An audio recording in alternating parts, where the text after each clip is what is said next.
আজকের ভিডিওটি শুধুমাত্র তাদের জন্য যাদের ফোনে অতিরিক্ত অ্যাড চলে আসে। শুধুমাত্র ডাটা অন করার পরে দেখা যাচ্ছে সে অনেক সময় ধরে ফোন ইউজ করতেছে, কিন্তু হঠাৎ করে তার ফোনে অতিরিক্ত অ্যাড চলে আসে। সেই অ্যাডগুলো সে কিভাবে বন্ধ করবে? তো বন্ধুরা, যারা আজকের এই ভিডিওটি না স্কিপ করে প্রথম থেকে শেষ পর্যন্ত দেখবে, তারা কিন্তু বুঝতে পারবে যে অতিরিক্ত অ্যাড আসা কিভাবে বন্ধ করতে হয়। তো কথা না বাড়িয়ে ভিডিওর মূল টপিকে চলে যাব। তার আগে সবার কাছে রিকোয়েস্ট, আপনারা আমার চ্যানেলের নতুন দর্শক হলে অবশ্যই চ্যানেলটি সাবস্ক্রাইব করবেন এন্ড বেল আইকনটি অল সিলেক্ট করে দিবেন। তো বন্ধুরা, এখন আমি ভিডিওর মূল টপিকে চলে যাব।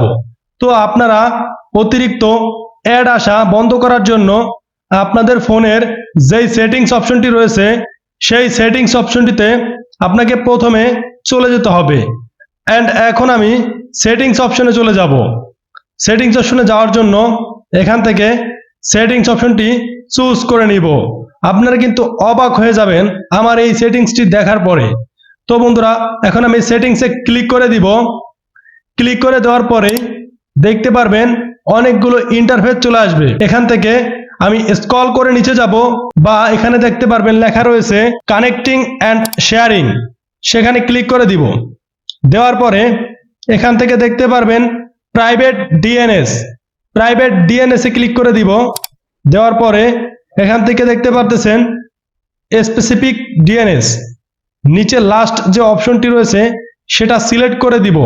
সিলেক্ট করার জন্য এই অপশনটিতে একটা ক্লিক করে দিব।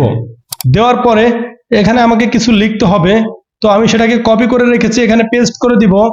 আপনারা আমার ভিডিওর ডিসক্রিপশন বক্সে এই লেখাটি পেয়ে যাবেন, কপি করে আপনি এখানে পেস্ট করে দিবেন। দেন এখান থেকে সেভে ক্লিক করে এটাকে সেভ করে দিবেন। সেভ করে দেওয়ার পরে দেখতে পারবেন আপনার এখানে কোনো কাজ আর করতে হবে না। তাহলে আপনি কিন্তু এখন নিশ্চিন্তায় ডাটা অন করে যতক্ষণ সময় ফোন ইউজ করতে পারবেন, কিন্তু কোনো প্রকারের অতিরিক্ত অ্যাড আসবে না। এই ছিল আজকের ছোট্ট একটি ভিডিও।